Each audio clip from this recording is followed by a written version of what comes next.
Colleen is the U.S. Disaster Response Coordinator for the Smithsonian Cultural Rescue Initiative, or SCRI, where she coordinates emergency response fieldwork and deployments for domestic cultural heritage missions.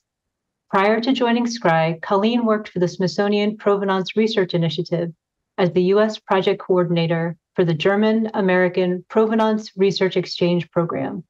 She received her MSc in art history from the University of Edinburgh and her BA in English literature and art history from the University of St. Thomas.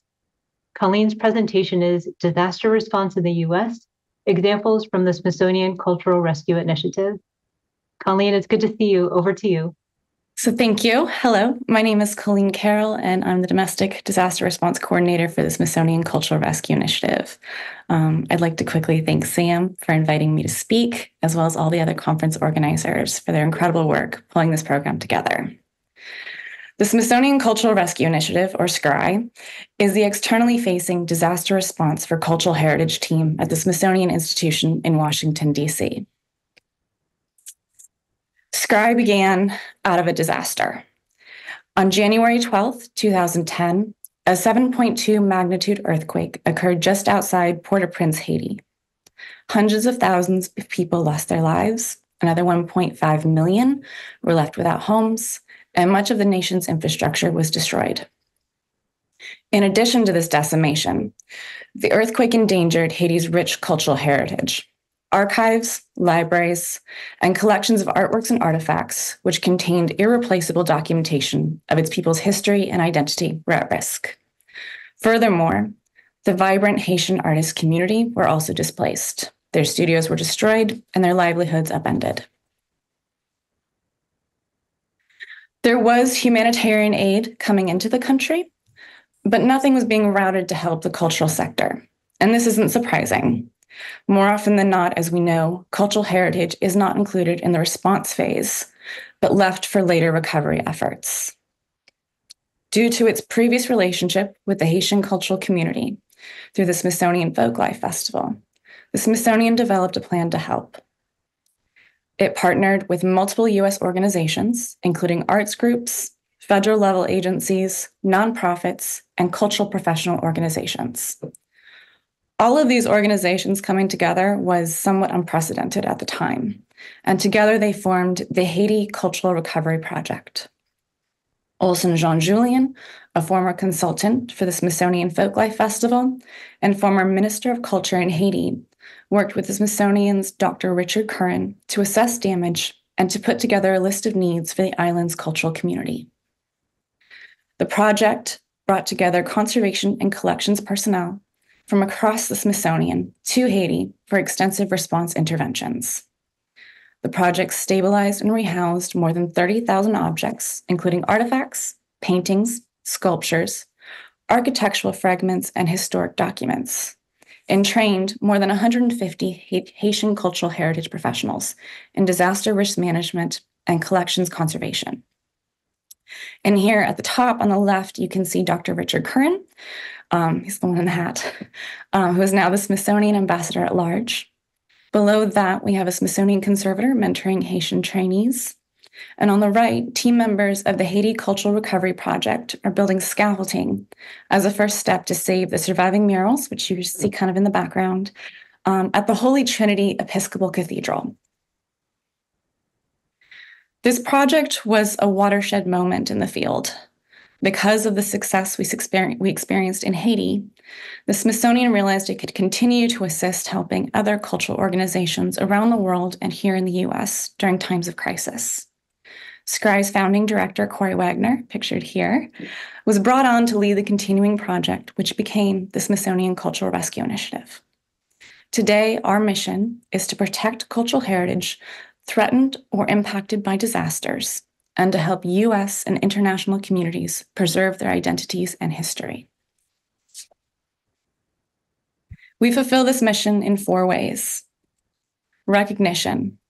We aim to elevate the status of cultural heritage issues until they are an integral part of the global conversation and action surrounding disaster risk management and emergency response. Response. We aim to help ensure that through intervention, action, and action, cultural heritage is spared from destruction and continues to be accessible to the communities it represents. Resilience. We aim to foster the professional development of the global community involved with the protection, preservation, and stewardship of heritage, and give them the tools to use when a disaster puts their heritage at risk. And research. We aim to expand the knowledge and understanding of the causes and responses to cultural heritage destruction, informing strategic solutions and investments in action. Today, I'm going to talk about how we apply these pillars domestically here in the US. For better or for worse, unlike other countries, the US does not have a Ministry of Culture.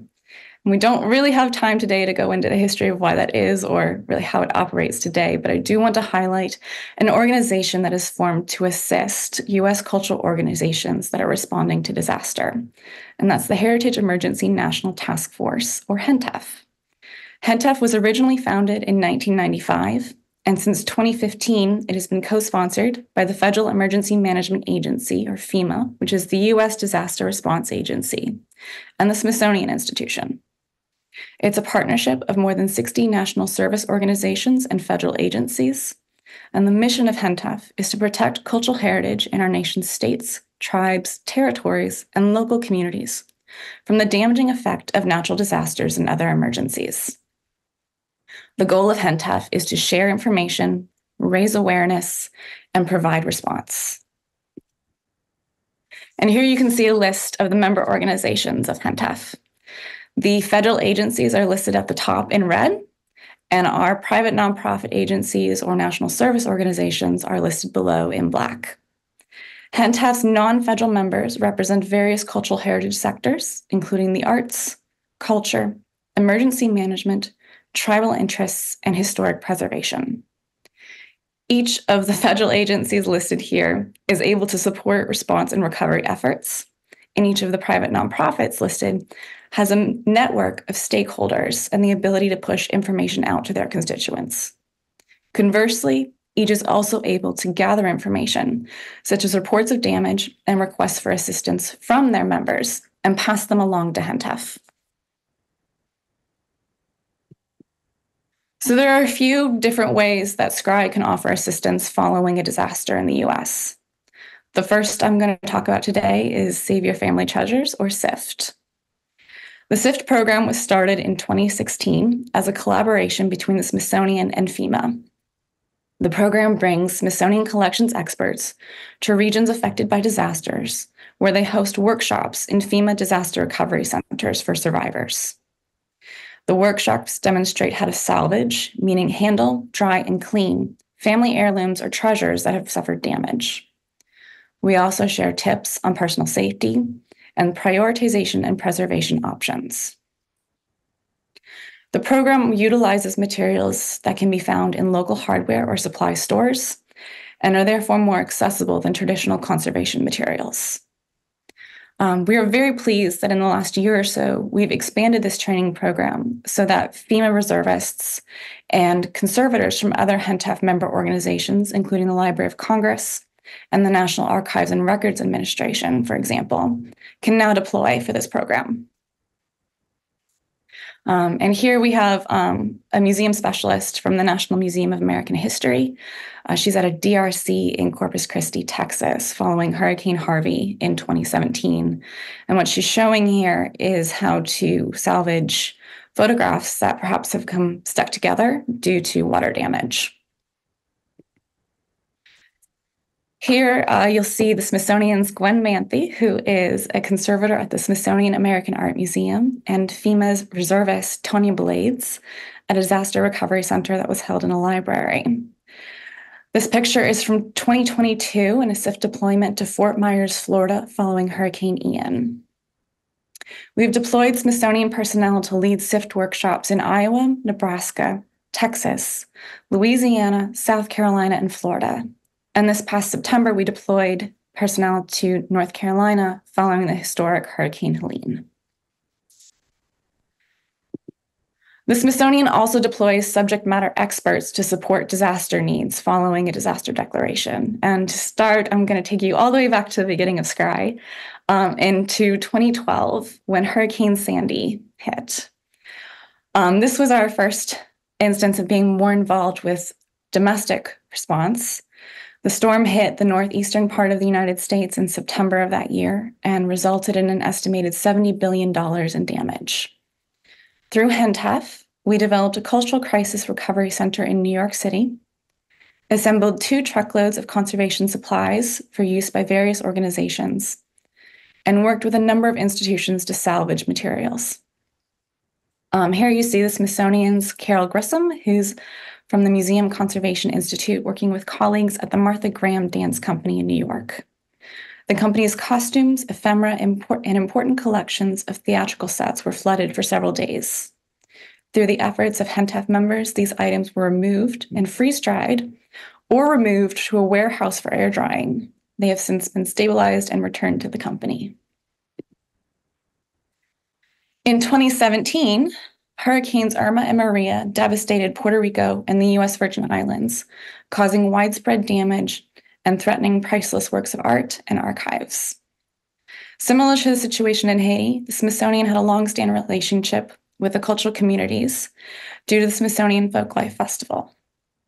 In March 2018, with the assistance from the Department of Interior, SCRY deployed conservators from Smithsonian Libraries and Archives and the National Museum of African Art, as well as the National Archives and Records Administration, on a mission assignment to the USVI for 10 days.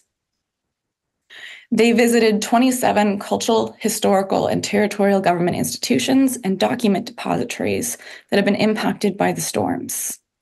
The conditions of the collections they found varied from minor damage to catastrophic loss. And here you can see the conservators from Smithsonian Libraries and Archives on that mission assignment. One of the projects that for the Smithsonian that evolved out of this mission assignment was the USVI Legislative Records Recovery Project. The Legislative Archives of the USVI is home to the legislative volumes or journals dating from 1909 to 1954.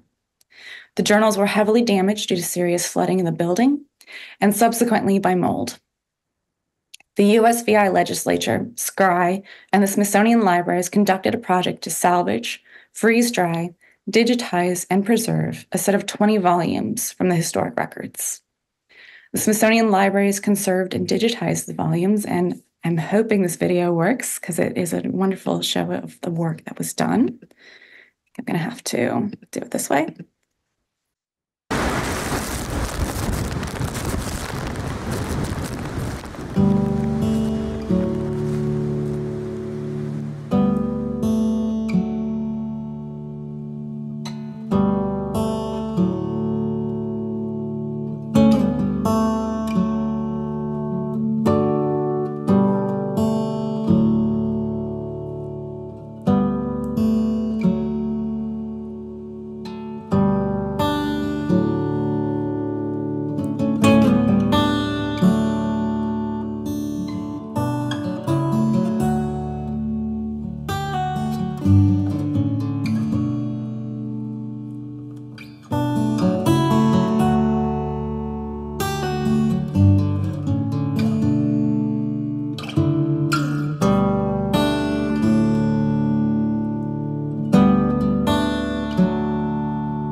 And today, the USVI legislature has made those volumes accessible online, ensuring they're available to scholars in the community as well as future generations.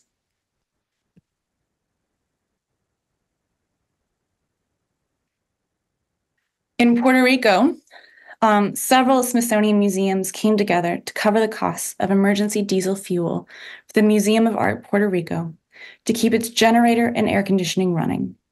This allowed the museum to become a temporary holding space where other museums across the island, which were without power for long periods of time following the storms, could store their collections in a controlled, or as controlled as possible, climate to mitigate the possibility of mold. At one point, the Museum of Art held over 200 artworks and artifacts from across the island. We hosted a disaster response training program in Puerto Rico as well as USVI, and we'll talk more about the training program in a few minutes, as well as deployed Smithsonian experts on several mission assignments between 2018 and 2019 to assist in the recovery efforts. And the photos you're seeing here are from that training program. In August of 2023, a series of wildfires broke out on the island of Maui in Hawaii. There was an estimated $5.5 billion in damages, and over 2,000 structures were destroyed, amongst them several very important cultural organizations. In this instance, the Smithsonian had already been working with our colleagues on a federal, state, and local level to assist cultural institutions on Maui. In the immediate aftermath, SCRI connected with the Lahaina Restoration Foundation to advise about mitigating damage to the collections caused by the fire. We also provided a shipment of emergency salvage and collections relocation supplies. In March of this year, at the request of the Hawaii Museums Association, we led a team of conservators from the Smithsonian Libraries and Archives and fire experts from Georgetown University on a mission assignment to Hawaii to provide technical assistance and disaster training to local cultural organizations. There, we conducted on-site assessments and provided guidance for the removal or protection of artifacts and collections items and advised on next steps for cleaning and care. And here you see pictures from the site visits. On the right is a conservator from Smithsonian Libraries and Archives. And you can see that team in the background on the left as well. We also led a 2-day disaster planning and response workshop in coordination with the Hawaii Museums Association for cultural heritage professionals to support the recovery of efforts on Maui by providing additional disaster training and guidance to individuals and institutions who were impacted by the fires. And finally, we provided hands-on demonstration for handling, cleaning, storing, and the future display of salvaged artifacts. And here you see Conservator Kent Severson demonstrating those techniques. We continue to work with our colleagues on Maui as they're working through the recovery efforts, and we hope to host another more in-depth training program in the next year or so. In cases where subject matter experts are not needed on site, SCRI can provide technical guidance and resources to those who are on the ground dealing with the disaster. An example of this is our response efforts in Kentucky. In July 2022, Eastern Kentucky experienced a historic amount of rainfall, resulting in some of the worst flooding the region has ever experienced. There was an enormous loss of property and income, and several of Kentucky's Appalachia Regional Cultural Centers were severely damaged by floodwaters. And here and on the next slide, I'm going to show you some photos that were provided to us by our colleagues in Kentucky, showing you some of the damage and the recovery work. Through HENTEF, we were able to assist the arts and community organizations in the area. SCRI connected responders on the ground with Smithsonian experts to advise on stabilization methods and equipment. We also provided a shipment of personal protective equipment and supplies. So I'm going to shift to talking about resilience now. Even when you know it's coming, you can't stop a natural disaster. And the only thing cultural organizations or really anyone can do in this situation is to be as prepared as possible. SCRI works to support these efforts through the Heritage Emergency and Response Training Program, or HEART. This is SCRI's flagship training program. It takes place annually in Washington, D.C., and it's a partnership with HENTEF. This program is aimed at U.S.-based cultural heritage professionals who wish to improve their collections management plans, and first responders or emergency management professionals who are in a position where they could respond to an emergency at a cultural institution and want a better understanding of how cultural heritage helps communities recover following a disaster. The goal of HEART is to improve U.S. disaster response at an institutional level, strengthen existing networks, and connect participants to the network of people who are trained to document and protect cultural heritage in times of crisis. HEART launched in 2017, and since then, we have hosted well over 200 participants. And as you can see from the map here, they hail from all over the US. Though the main HEART program is based here in DC, it has traveled to disaster-affected areas such as Puerto Rico and the USVI, as I mentioned earlier, where it helps cultural stewards prepare for future disasters.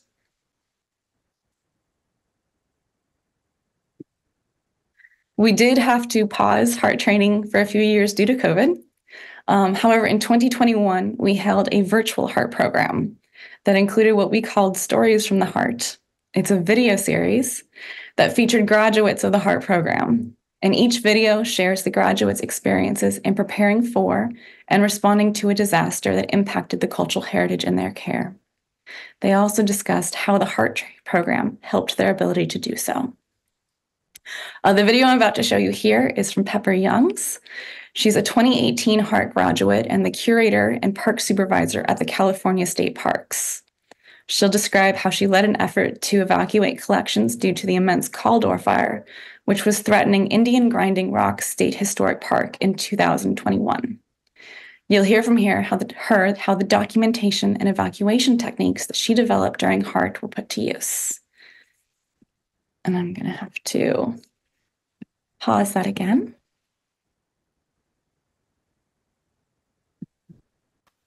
So this is the view of the plume from Indian Grinding Rock. This is the morning of the 17th, the day before the evacuation. This is the rock in front of us. We're looking north towards the fire. And over here on the side is the museum that we evacuated. So you can see the park is a oak meadow in the middle of a really dense pine forest. Yeah. So we are a huge wildfire risk. And I was obviously very nervous as the collection manager and park supervisor for this location about this wind shift we were about to experience.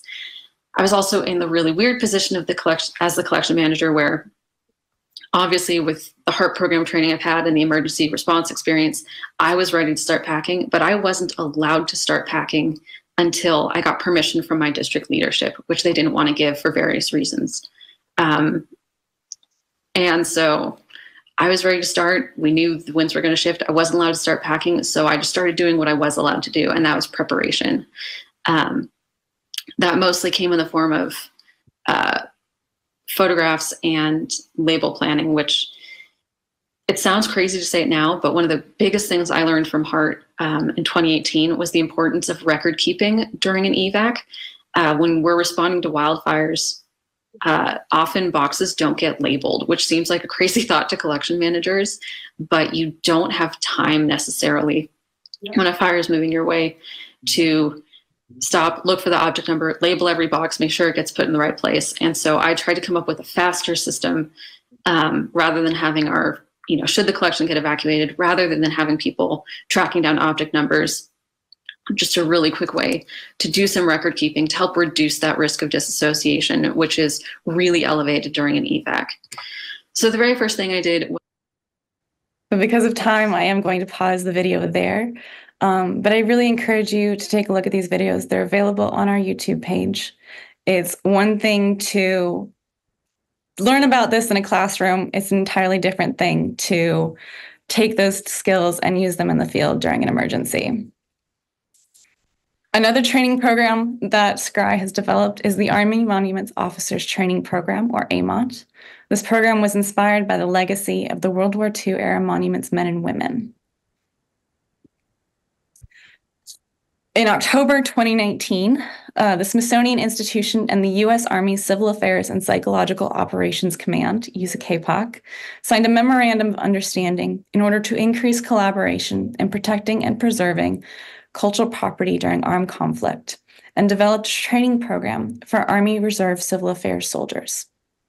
After being delayed for a few years due to COVID, the first in-person training was held at the Smithsonian in August of 2022, and the most recent training was completed just a few weeks ago.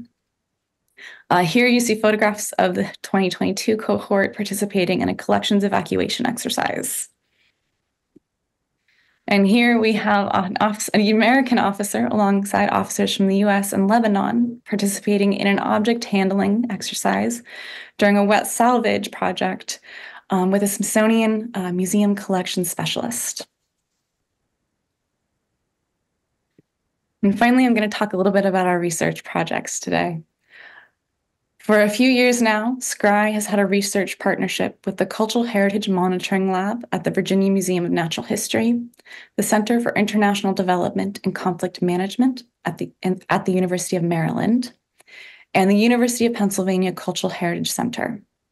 We have developed a methodology that uses satellite imagery to monitor damage to cultural heritage due to natural disaster and human conflict.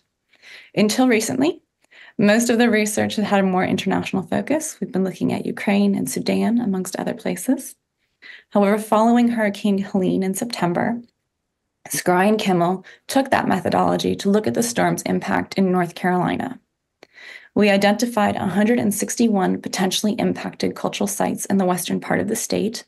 You can see a map here of those little red dots you're seeing are potentially impacted sites. This report has been published on our website, and the URL is below, and I encourage you to go take a look as it's really some interesting work. Thank you for your time today. I hope you found this interesting. If you have any questions, my contact information is here. You can also reach out to our resource account below. Thank you. Wonderful. Thank you so much, Colleen. That was an excellent presentation. We really appreciate you sharing that with us. But for now, our next speaker, Samuel Franco, was unable to join us in person, but he did submit a recorded presentation that we will share with you in a moment. First, here is a very brief introduction for him. Samuel is a Guatemalan sound engineer, videographer, and cultural first aider. He is director and founder of the Casa Coyomo Cultural Research Center and Museum since 1987, located in Antigua, Guatemala, which is dedicated to documentation, preservation, and dissemination of intangible cultural heritage of the Maya communities of Guatemala. And I'm going to ask our colleagues, Prince Media, to begin the video. Good morning to everyone, or good afternoon, wherever you are in the part of the world. I would like to thank the kind invitation to participate in this webinar. And my presentation is going to be about an initial post-floods damage assessment conducted at the region of Rio Grande do Sul, Brazil, in July 10th to 19th, after the big floods that affected the region in late April and May this year. So this was a mission conducted by UNESCO and with the aid of the authorities of culture and regional and authorities of the different cultural institutions in the area. So we assessed a few institutions, beginning at the city of Porto Alegre, where the Museum of Art of Rio Grande do Sul was slightly affected. They have a collection of paintings, sculptures, photographs, and the primary hazard, of course, were the water floods. And so this is a kind of evaluation. Like I said, it's an initial assessment where some immovable heritage damage was suffered some medium damage basically at the basement and lower floor, which was flooded. and they had some storage areas located in the basement. Some objects, minor objects, were evacuated to a temporary storage space upon the floors of the building. Actions were already taken by July when we arrived. They were already cleaning up, disinfecting, reestablishing hydraulic, electrical, and internet installations which were located in the basement. Basically, the stabilization of objects, prioritizing the first aid of some pieces of art. So they were dried, clean, and of course documenting all the evacuation procedures. And a lot of these, some of these documents were frozen. The impact was, I would say, medium, in a medium level. There is support from the government to keep the house staff working, because the floods affected for some time, quite some time, and it took some couple of weeks in some cases for the water to come down to a level that people could access. So the needs were basically human resources with the restoration and conservation expertise in different materials, restoration materials, tools, capacity building in risk preparedness, and the immediate risks are the affected spaces that have been cleaned thoroughly. The electrical installations should be revised to prevent any damage in short circuits and so on. So these are some graphics of the museum, which is based very close to the river. So obviously the lower part was, this storage area was affected. Some paintings were removed. Some paintings were of a higher size and weight, so those were not easy to remove as a first aid action. But like it was mentioned in the result, some actions were already taken. There were a lot of volunteers and experts, conservators, or that were already doing the stabilization and restoring some of the furniture which was affected. So there were some organic materials that also were affected, like these documents, and but actions were basically being taken. So I would say that the damage there was not as bad as in other locations. So a small community museum located in the outskirts of Porto Alegre. It's a community museum called Museum of the Islands, where they have a collection of domestic objects, dolls, ceramic, fishing baskets, masks, and this was a very limited museum. I mean, in terms of resources. A very small museum, but the damage was severe in this case because basically the location and facilities were really affected and almost destroyed. But they managed to evacuate some of the objects that were being taken to another room, to a safe area, and they were stabilizing by the time we got there with volunteers and community members. So these are some graphics of the objects that they rescue. So like I said, again, this was another museum which is very close to the water, to the river, so the same level, so it was very much affected. Another museum that we evaluated was the Correo, the Mail Museum, which was is located next to the Porto Alegre Museum of Art that I mentioned at the beginning. And here there was a lot of destruction in terms of the furniture, equipment, of communications, historical equipment. The building, you can see the level of the water. It's clearly of how badly the water came in. You can see the marks on the walls. The structure of the building was also affected. So they had to evacuate some of the furniture, some of the equipment, and definitely they had to close for some time. All these institutions have been closed to the public, but slowly going back to life.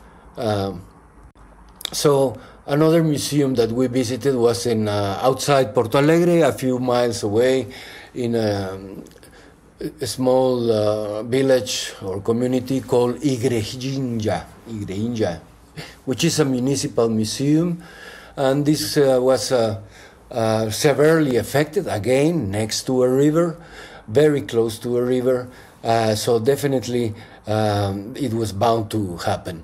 So the primary hazard, of course, the water floods, and a lot of heritage was affected. Like this is like a place where it was founded by a German guy, and they celebrate the Oktoberfest festival. So affects also the intangible cultural heritage of the community, because a lot of activities, that's like a main community activity of the village.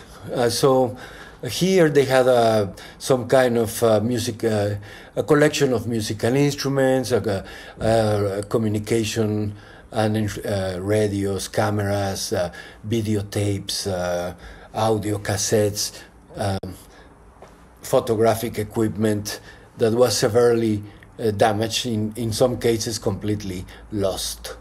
So they really suffered this, and they were recommended to really have to look for another place to store or to display or the collection, or to work on raising the level of the location, because it's very close, like next to a river, which that's the main common issue of the hazard that affects these museums. So another museum that we visited was in Porto Alegre, the Joaquín Felizardo Museum, that has a collection of photos, archaeological development of historical documents of the development of the community. So also the same situation. The lower floor was affected, and some objects were removed to the upper level, which was not affected. But again, whatever was at the level of the floor level was affected, and they were recommended to consider not having storage at that level.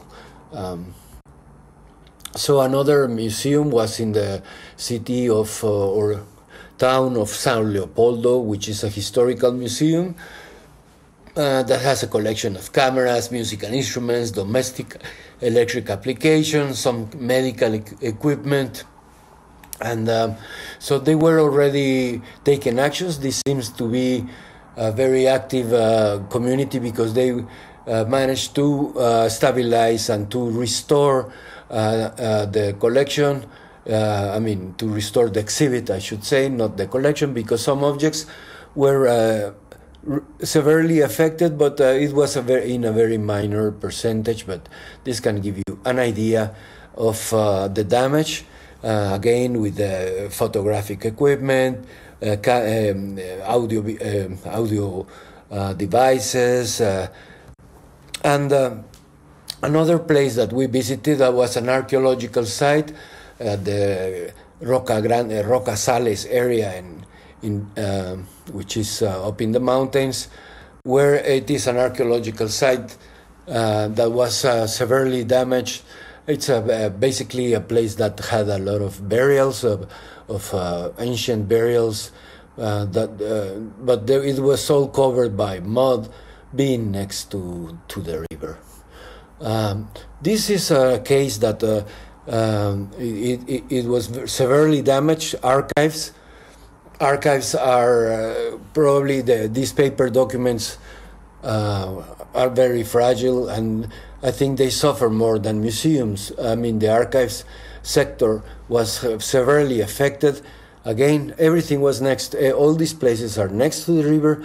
They had millions of documents damaged, including a collection of documents that it's on the list of the UNESCO Memory of the World. And you can see the extent of the damage, which some of these documents may be lost forever, or it will take many, many years and many human resources to be restored and recovered. So a lot of these documents have been frozen in most of the cases of archives. There will be a next task, which will be the defrozen process, which requires some kind of expertise. The State Archive, also of Education, Health, and Works, was severely affected. You can see all the damage because the water came like 2 meters high and remained there for like 2 weeks.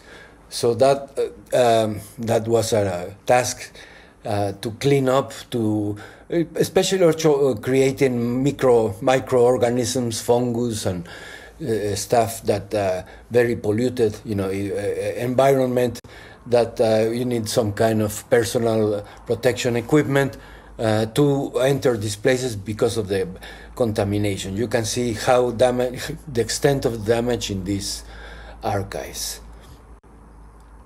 So we can see some conservators that were working, trying to recover, because it was very hard to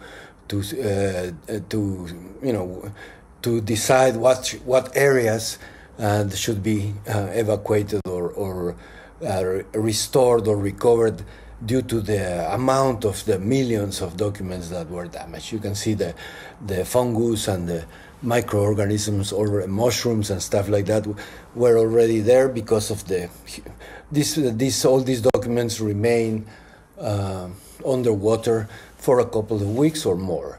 So another cultural center that we visited was the Centro Histórico Santa Clara, which was the state-of-the-art archive.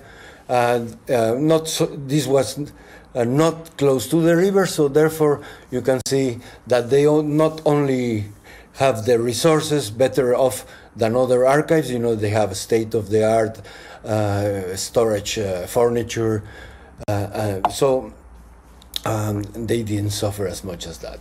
Another library that we visited was the Centro Municipal de Cultura, which it's relatively close to the river, so it was severely damaged. The lower floor as a common result of or common impact of most of the institutions that we visited here. The auditorium was damaged. The library on the lower floor, they managed to evacuate most of the library, but in the case of the auditorium, there was a lot of damage.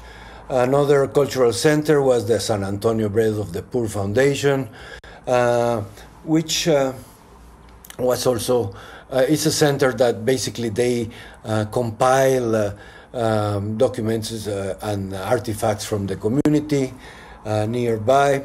We also visited a samba school that their musical instruments were affected, so that affects intangible cultural heritage, being part of Brazil's traditions, the samba, but volunteers were already contributing.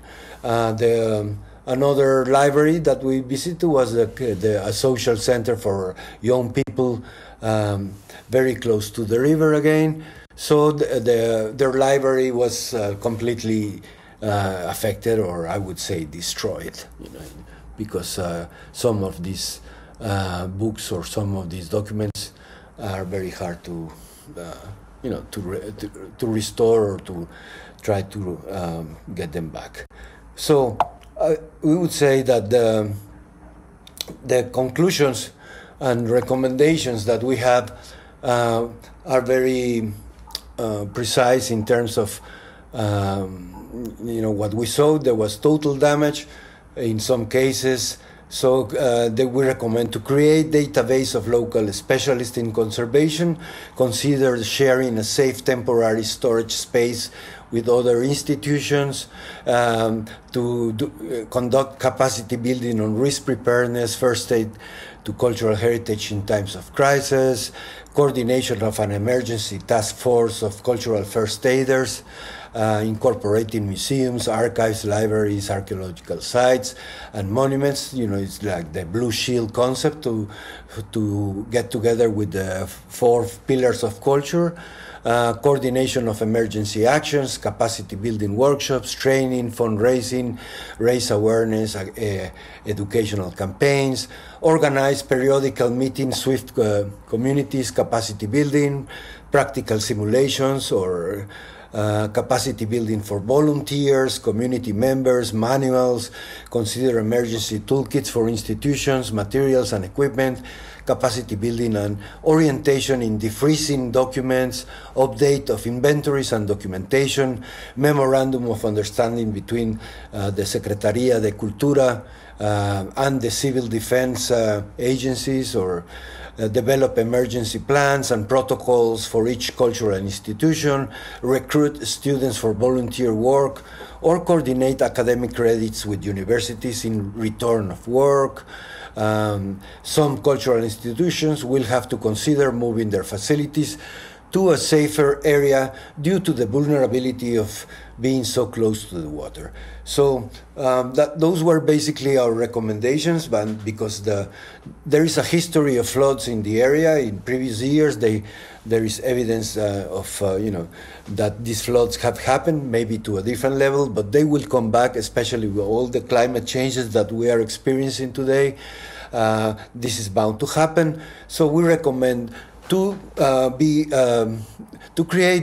take preventive actions, because we in Latin America are usually very reactive and not so preventive. So that's the idea, to get them organized. But basically, I would say in a few words to conclude that we recommend the basic problem in Brazil now might be the human resources. They have professionals, they have a lot of conservators, but to restore all these affected cultural property, it will require a lot of human resources, maybe materials also, but Brazil has a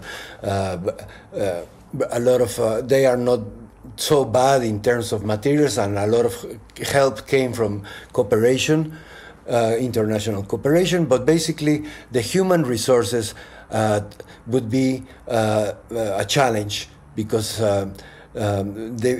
even though they have local conservators and restorers, there will not be enough to rescue what has been affected.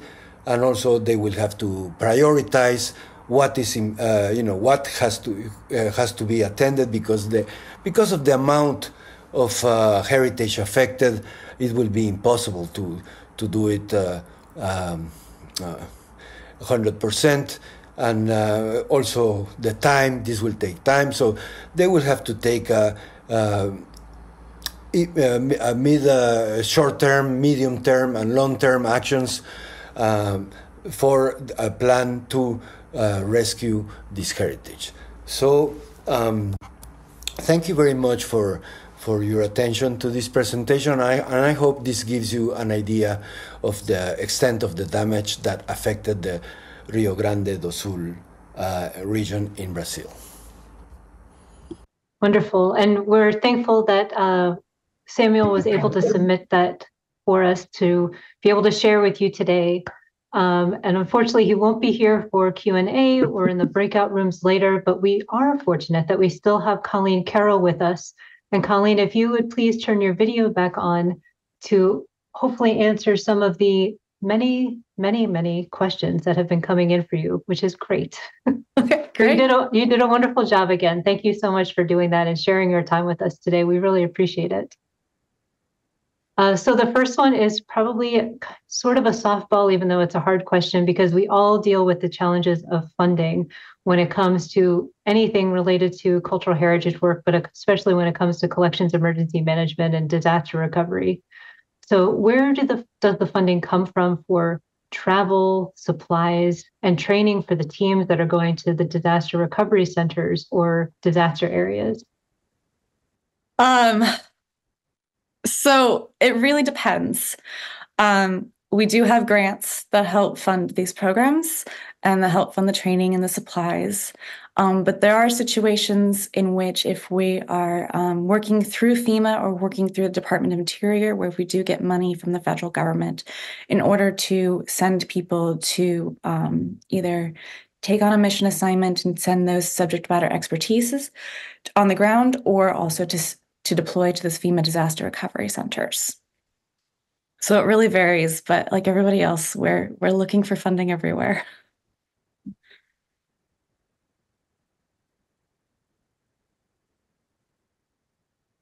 Sam, I think I lost your audio. That was me. Sorry about that. One of these days, Zoom will become like normal. Sadly. Exactly.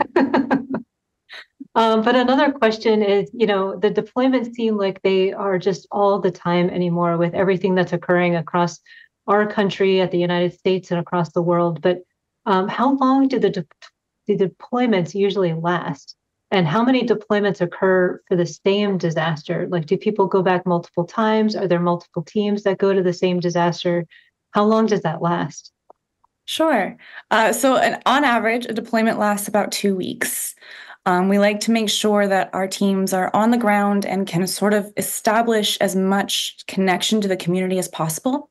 We find, especially with the SIFT program, that being on the ground allows us to create those connections to the community, locally, that builds more trust in the work that we're presenting. Where we're deploying mission or subject matter expertise, typically in that case, we've already been connected with the organizations we're working with on the ground for a period of time during the setup. So we want to make sure that while we're on the ground, we're being as efficient as possible, as many site visits, as much training as possible. They're packed trips, but we want to make sure that we can help as many as possible. There have been instances where we'll do multiple deployments to a location, where we'll do like back-to-back deployments. Oftentimes we'll go in first with the SIFT program to help the local community. And then as we're working with the cultural organizations and as they become more familiar with what they need, we'll go back in a couple of months later.